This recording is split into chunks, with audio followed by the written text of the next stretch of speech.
कुछ तो खास है इस मिट्टी में, एक अलग ही एहसास है इस मिट्टी में।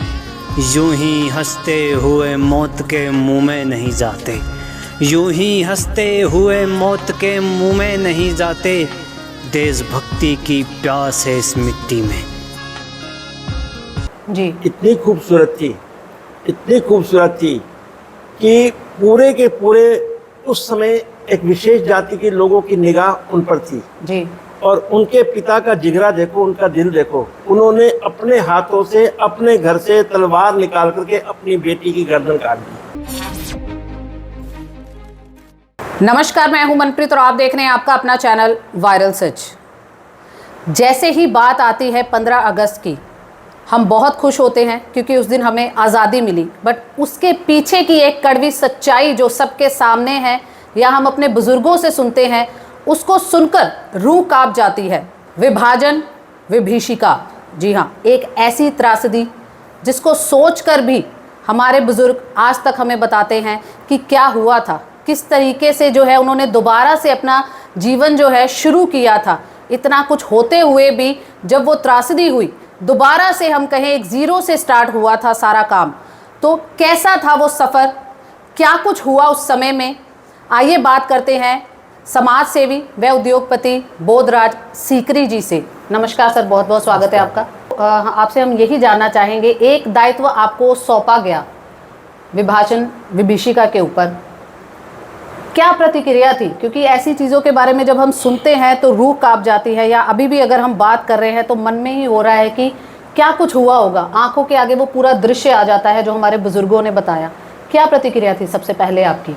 देखो, सबसे पूर्व आपको तो विभीषिका का अभिप्राय मालूम होना चाहिए। जी, जब इस विषय की गहराई में मैं गया, विभीषिका का मतलब होता है हॉरर, जी, डरावना, भयावह, त्रासदी। जब बाल्यकाल में अपने ग्रैंड पेरेंट्स से, जी, जी, दादा दादी, नाना नानी से जब सुनते थे, तो बाल्यावस्था में व्यक्ति परिपक्व नहीं होता, लेकिन जैसे जैसे आयु बढ़ती गई मन विचलित हो जाता था। क्या विश्व के अंदर कभी ऐसा भी होता है? यद्यपि विश्व के अंदर बहुत सारी इस प्रकार की त्रासदी हुई। जी, इजराइल एक ज्वलंत उदाहरण है, अमेरिका, जापान ने नैनजिंग पर अटैक किया था, उसमें त्रासदी हुई। चाइना अभी भी उसके लिए स्मारक बनाता है और उसको स्मृति दिवस के नाते मनाता है।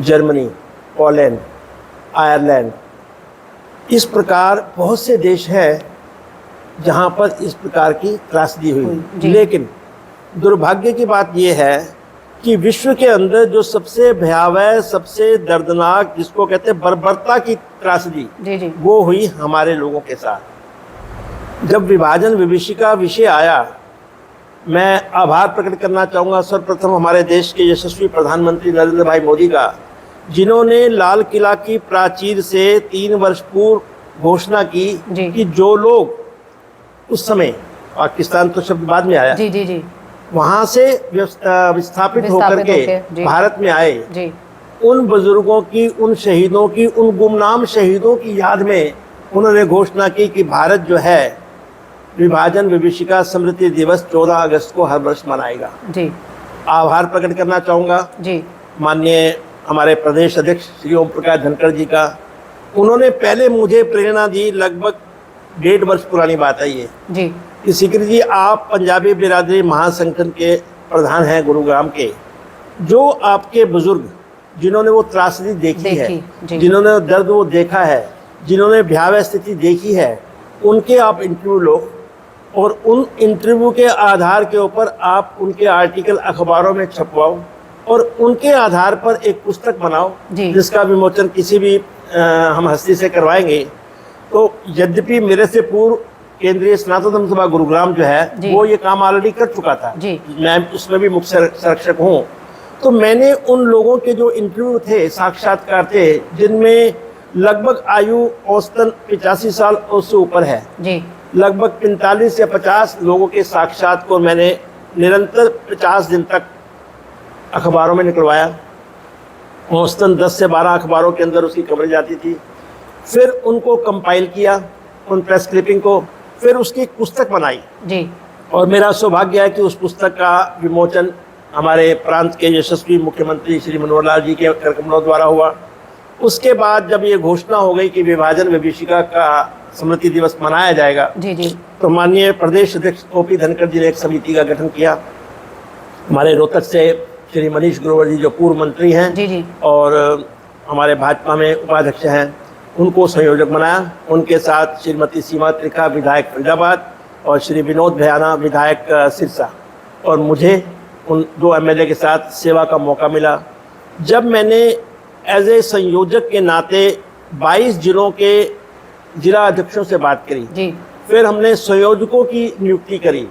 जब उन लोगों के साथ जाकर के इस विषय के ऊपर चर्चा की, तब पता चला कि दर्द क्या होता है। एक इंग्लिश की कहावत है, only wearer knows where the shoe pinches, जी, जिस तन लागे वही तन जाने। जी, जी। तो हमने देखा कि हमारे बुजुर्गों ने, क्योंकि मैं बहुत सारे शहरों में खुद गया, हमने आपस में ड्यूटी बांट ली थी अलग अलग ज़िलों की। जैसे सीमा त्रिखा जी के नज़दीक नूह था, पलवल था, फरीदाबाद था, मेरे नज़दीक झज्जर था, रेवाड़ी था, दादरी था। ऐसे मनीष जी ने और हमारे बाकी जो विधायक हैं, सुभाष सुधा जी कुरुक्षेत्र से, और घनश्याम अरोड़ा जी यमुनानगर से, हमारे प्रमोद विज जी पानीपत से, डॉक्टर कृष्ण मिड्डा जींद से, इन सब लोगों ने मिलकर के हमें सहयोग किया और ये एक ऐसा भव्य आयोजन किया गया। तो जैसे जैसे समय बीतता जा रहा है, इस वर्ष पुणे कल हमारे प्रांत अध्यक्ष श्री ओपी धनखड़ जी ने मीटिंग ली, उसमें घोषणा की मनीष ग्रोवर जी और मेरे नाम की। तो मैं आज प्रातः आपके यहाँ सीधा वहीं से आ रहा हूँ, मैं मनीष ग्रोवर जी के निवास पे था। हमने सारी रूपरेखा बनाई है। अब सोमवार को हमने इस निमित्त एक, जितने भी हमारे विधायक हैं इस निमित्त जिन्होंने पिछले वर्ष सेवा दी, उनकी बैठक हमने गुरुग्राम में रखी है। कहने का मतलब है कि वो जो स्थिति थी, 75 वर्ष बीत गए, सरकारें आई, सरकारें गई, प्रधानमंत्री आए, एक स्मारक बनाना कोई असंभव नहीं है। जी जी, आज आप देखो होलोकॉस्ट के नाम से इजराइल, वो कहते जी अपने बुजुर्गों को हम कभी भी मरने नहीं देंगे। मरने का अभिप्राय है कि शरीर तो नाशवान है, पंच तत्व का शरीर है, लेकिन उनके क्रियाकलापों और उनके द्वारा किए गए सामाजिक कार्यों को कभी भी भूलना नहीं चाहिए। हमारे ओपी धनखड़ जी एक बड़ी अच्छी बात करते हैं कि जो युवा अपने पास्ट को, अपने भूत को भूल जाता है, उसका भविष्य उज्ज्वल नहीं है। क्योंकि हमें सदा उजागर रहना है, जागरूक रहना है कि वास्तव में जो हमारे बुजुर्गों ने, आपको मालूम है 20 लाख से अधिक मौतें हुई, कत्लेआम हुआ, ट्रेन के ऊपर जो लोग बैठे थे उनको मारा गया, खिड़की से खींच खींच के उनको मारा गया। जो संपन्न परिवार थे जी, उन संपन्न परिवारों के यहाँ कई ऐसी बहनें थी, कई ऐसी माताएं थी, कई ऐसी बच्चियां थी जिन गर्भावस्था में थी जी, उनके डिलीवरी रास्ते में हुई। जो दूध पान करते थे बच्चे, उनको दूध नहीं मिला, एक एक पानी की बूंद के लिए तरसना पड़ा। बोधी जी, मैं आपसे यही जानना चाहूंगी, बोध जी की सबसे पहला जो एक्सपीरियंस, जब आपने ये शुरुआत की रूपरेखा बनाना और धरातल पर जाना, जब धरातल पर आप सबसे पहले व्यक्ति के पास गए जिन्होंने अपनी दर्द भरी दास्तां आपको बयां की, वो क्या थी, क्या था वो पहला एक्सपीरियंस आपका? हमारे गुरुग्राम में एक सज्जन पुरुष हैं श्री कन्हैयालाल आर्य जी, हमारे जितने भी आर्य समाज हैं पूरे हरियाणा की जी, उसकी जो प्रतिनिधि सभा है उसके वो संरक्षक हैं जी। एक कार्यक्रम के अंदर मैंने उन्हें मुख्य वक्ता के नाते बुलाया था, रिवाड़ी की बात है ये, पिछले वर्ष की बात है। उन्होंने बताया लोगों को संबोधित करते समय कि मेरी बुआ जी इतनी खूबसूरत थी, इतनी खूबसूरत थी कि पूरे के पूरे उस समय एक विशेष जाति के लोगों की निगाह उन पर थी जी, और उनके पिता का जिगरा देखो, उनका दिल देखो। उन्होंने अपने हाथों से अपने घर से तलवार निकाल करके अपनी बेटी की गर्दन काट दी, ताकि मेरी बेटी को वो स्थिति ना देखनी पड़े जिसमें लाखों बहनों की, बेटियों की इज्जत लूटी गई, 20 लाख लोग मारे गए। ये आंकड़ा आगे पीछे हो सकता है। 1.5 से 2 करोड़ लोग विस्थापित हुए, ना घर है, ना छत है, ना पानी है, ना दूध है, ना खाने को मिला, राशन कैंपों में मिला नहीं मिला। सवाल यह है कि जो लोग संपन्न परिवार में थे उन लोगों ने आकर के अचानक भुखमरी देखी। लेकिन मैं सराहना करने चाहूँगा अपने बुजुर्गों की, जिन्होंने यहाँ आने के बाद अपनी मेहनत, अपनी लगन जी और अपनी ईमानदारी से संकोच नहीं किया। मेरे पिता ने उदाहरण के तौर पे आने के बाद मेरे पिता ने गोलगप्पे बेचे, चाय बेची, दूध बेचा, आटा बेचा, मजदूरी करी, हलवाई की दुकान पे जूठे बर्तन साफ किए और सरकारी म्यूनिसिपैलिटी के अंदर चपरासी का काम भी किया। जी। मैं हर 3 साल के बाद देखता था कि जब उनकी मृत्यु हुई मेरी, उस समय लगभग आयु 18 साल की थी। जी। 18 साल में मैंने उन्हें 6 काम बदलते हुए देखा, लेकिन हिम्मत नहीं हारी। तो इस प्रकार की जो भयावह स्थिति आई, उसके निमित्त एक कहते हैं कोई स्मृति चिन्ह तक भी नहीं बनाया। जी। अब आकर के आभार प्रकट करना चाहूँगा स्वामी धर्मदेव जी का, हमारे सुभाष सुधा जी जो विधायक हैं कुरुक्षेत्र से, इन लोगों ने एक पंचरत्न नाम की संस्था बनाई। जी जी। मैं भी उसमें ट्रस्टी हूँ। खूब लगे हुए लोग। और पिछले वर्ष कुरुक्षेत्र के अंदर, इस वर्ष 14 तारीख को फतेहाबाद हरियाणा के अंदर प्रांत स्तर का कार्यक्रम किया जा रहा है, जिसमें हमारे माननीय मुख्यमंत्री जी मुख्य अतिथि के रूप में रहेंगे। और इस प्रकार बाकी जितने भी जिला हैं, जी 22 जिला हैं, 22 के 22 जिलों में हम आयोजन करने जा रहे हैं। इसमें संगोष्ठी होगी। जी। इस संगोष्ठी के अंदर युवा बच्चों को ये बताया जाए कि वास्तविकता में हुआ क्या है। जी। और इसके बाद जो हमारे 80-85 साल से ऊपर बुजुर्ग उस शहर के अंदर है, जी, उन्हें बाकायदा मान और सम्मान दिया जाएगा। और अगर कोई व्यक्ति किसी कारण स्वास्थ्य दृष्टिकोण से नहीं चल सकता, नहीं आ सकता, तो हमने संयोजकों से आग्रह किया है कि आप उनके घर जाकर के, ताकि 14 अगस्त जब हमारे प्रधानमंत्री हमारे बारे में सोचते हैं, क्या हमारा कर्तव्य नहीं बनता कि हम अपने बारे में और अपने बुजुर्गों के बारे में सोचें? तो एक बेसिकली ये कह सकते हो कि एक मुहिम हमारे प्रधानमंत्री ने छेड़ी है। अब हमारे सब लोगों का कर्तव्य बनता है कि अपने बुजुर्गों के निमित्त, उनकी याद में, और हमारी बल्कि एक ये भी इच्छा है, जैसे पंचरत्न कोशिश कर रहा है कि स्मारक जमीन ले चुके हैं, कुछ बीच में कई बार कानूनी अड़चन आ जाती है, लेकिन एक वो प्रयास है। हम तो चाहते हैं कि हर प्रांत के अंदर उनके प्रति एक स्मारक बने। दूसरा, जो अधिकतर लोगों की इच्छा है जी, कि उन लोगों को, आज हम उनको गुमनाम शहीद कहते हैं, जी जी, गुमनाम शब्द हटा करके उन्हें शहीद घोषित किया जाए, जी, जिन्होंने देश की खातिर, उनका कसूर क्या था जी? ये विभाजन किसी व्यक्ति विशेष, जाति विशेष का नहीं था, राष्ट्रों का नहीं था, जमीन का नहीं था, पानी का नहीं था, ये मानवता का विभाजन किया गया है। इसके पीछे कौन लोग उत्तरदायित्व है, इसकी चर्चा इस समय आपके चैनल के माध्यम से नहीं की जा सकती, लेकिन सबको मालूम है कि इस प्रकार की जो नीयत के लोग हैं, जिन्होंने देश के अंदर बंटवारा किया, कहाँ आज हमारा देश कैसे तरक्की कर रहा है। अगर वो विभाजन ना होता, हम कहाँ के कहाँ होते। लेकिन उसके वो चर्चा का विषय नहीं है। विषय ये है कि आज के युवा को हमें इस आयोजन के माध्यम से ये समझाना है कि ये जो विभाजन की विभीषिका है जी, ये साधारण एक विषय नहीं है जी। हमें अपने हृदय तल पे उसको उतारना होगा। जो त्रासदी, जो भयावह स्थिति, जो दर्द, जो कहते हैं बर्बरता जी, हमारे बुजुर्गों ने देखी, उसे याद रखना है। मैं तो चाहता हूँ कि घर घर जाकर के हमारे मित्र लोग उन बुजुर्गों को मिले कि उनके पास कोई भी निशानी हो। अब एक कह रहे थे मेरे पास जंद्रा पंजाबी में बोलते हैं ताले को जी, जिंद्रा, ताली, उनके पास ट्रंक, उन दोनों में अटैच नहीं होती थी। ट्रंक, पीपा क्या होता है? पीपा जिसमें आटा वगैरह रखते थे पहले। तो हम चाहते हैं कि उस प्रकार की निशानियां इकट्ठी करके, क्योंकि आज उसकी महत्वता नहीं महसूस होगी, लेकिन आज से 50 वर्ष बाद हमारी नेक्स्ट जनरेशन जब आएगी, उन्हें पता चलेगा ये मेरे परदादा के परदादा की निशानी है, तो उसके मन में वो जागरूकता रहेगी। तो हमारा, मैं प्रांत अध्यक्ष महोदय का आभार प्रकट करना चाहूँगा कि उन्होंने मुझे, मनीष ग्रोवर जी को ये उत्तरदायित्व दिया है। हम कोशिश कर रहे हैं कि 22 के 22 जिलों में इस प्रकार का आयोजन हो कि युवा जागे और हमारी जो स्मृतियाँ के मस्तिष्क पटल पे जो हम भूल रहे थे, उसे हमें दोबारा सुषुप्ति अवस्था से ला करके जागृत अवस्था में लाना है और आने वाले दिनों में युवा को जगाना है। और इस प्रकार की पुनरावृत्ति ना हो, ये भी हमने सुनिश्चित करना है कि हमारा देश एक स्वतंत्र और संविधान के माध्यम से चलता है। कई प्रकार के, इस प्रकार के जो विभाजन में विश्वास करते हैं, उन शक्तियों को दूर रखना है और जो देश को एकत्र करते हैं, जो एकता के माला में जब हमें डालना चाहते हैं, जैसे हमारे प्रधानमंत्री है, हमारे मुख्यमंत्री है, हमारे प्रदेशाध्यक्ष हैं, जो इस बारे में सोचते हैं, इन लोगों को हमें मान्यता देनी चाहिए।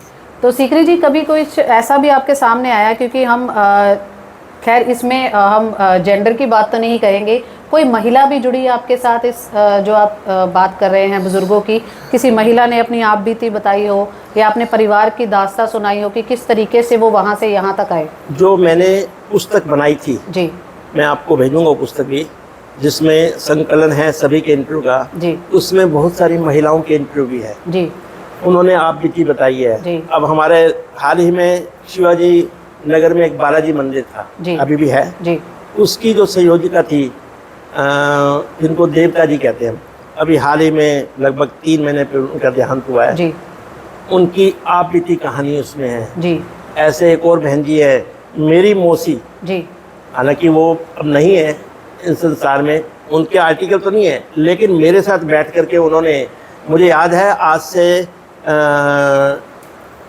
लगभग 1.5 वर्ष पूर्व हमने पंजाबी बिरादरी महासंगठन का वार्षिक सम्मेलन किया था बैसाखी मिलन के नाते गुरुग्राम में, सेक्टर आपके बिल्कुल पड़ोस में, जी सेक्टर 4 के कम्युनिटी सेंटर में।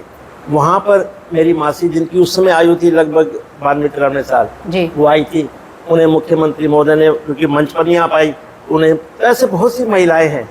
लेकिन कई बार क्या होता है कि इंटरव्यू देते टाइम कई बार पुराने लोग संकोच कर जाते हैं। संकोच करते हैं। बाकी ये कोई जेंडर का विषय नहीं है, ये महिला पुरुष का विषय नहीं है, ये मानवता का विषय है। ये त्रासदी हमारी एक ऐसे इतिहास के अंदर पन्ने जोड़ के चली गई है जिसको लोगों ने भुलाने की कोशिश की, और धन्य है हमारे प्रधानमंत्री महोदय जिन्होंने उसको, उस भुलावट को दूर करके उन लोगों को जगाने की कोशिश की। अभी भी कुछ कहानियां आपके दिमाग में आती हैं या कोई ऐसी दास्तान दिमाग में आती है कि जो हमारे जो यंगस्टर है वो भी सुने कि आज हम अगर इस आज़ादी की दुनिया में सांस ले पा रहे हैं तो वो कहीं ना कहीं उन सब की बदौलत है? कुछ ऐसी हम दास्तान की अगर बात करें, हमारे मेरे एक मित्र है अरुण मरवाहा, उन्होंने एक फिल्म एकेडमी गुरुग्राम के अंदर जी ये अपना जो हमारे राव फिल्म एक्टर हैं, जी जी जी तो राजकुमार राव जी, वो उस फिल्म एकेडमी के विद्यार्थी रहे हैं जी। पिछले वर्ष मैंने उन्हें ये पुस्तक दी थी, जो जिसका संकलन किया, जिसका माननीय मुख्यमंत्री ने विमोचन किया। जी, मैंने कहा जी इसके ऊपर आप कोई नाटक तैयार करो। वो कहला सीकरी जी ये काम तो बहुत रुचिकर है लेकिन बहुत मुश्किल है। उन्होंने 4 महीने का समय लिया, फिर उसके बाद उन्होंने स्क्रिप्ट लिखी जी। फिर मेरे साथ बैठ करके स्क्रिप्ट के आधार के ऊपर उसमें कुछ एक हमने करेक्शन करी, उसके ऊपर नाटक तैयार किया। उस नाटक के अंदर आप विश्वास करेंगे, प्राय जो भाषा जो इस प्रयोग की गई थी उस नाटक में, उसको बोलते हैं सराइकी। आज जो वेस्ट पाकिस्तान जी, उसमें जो भी डेरा गाजी खान, डेरा इस्माइल खान, मियाँ वाली, मुजफ्फरगढ़ या जामपुर या चोटी पंचायत, ये जितने भी झंग, ये जितने भी जिला थे वहाँ, उन सब की 8 जिले थे। वो 8 जिलों में जो भाषा बोली जाती है उसको बोलते हैं सराइकी। उन बच्चों ने जो नाटक प्रस्तुत किया पिछले वर्ष हमने दिखाया था, वो नाटक अप्रैल हाउस में, जिसमें श्रीमान ओम प्रकाश धनखड़ जी, सुधा यादव जी, सुनीता दुग्गल जी, संजय भाटिया जी और हमारे विधायक जितने भी हैं, घनश्याम अरोड़ा जी, प्रमोद विज जी, डॉक्टर मिड्डा जींद से, विनोद भयाना जी, मनीष ग्रोवर जी और लक्ष्मण जी हैं वहाँ से रतिया से जी, ये सारे के सारे आए थे। और इन लोगों ने जब वो नाटक की प्रस्तुति देखी, आप विश्वास नहीं कर रहे, मैंने अपनी आंखों से सबकी आंखों में अश्रुधारा देखी। कहते हैं दर्द, उस दर्द की परिभाषा वहाँ से लग रही थी।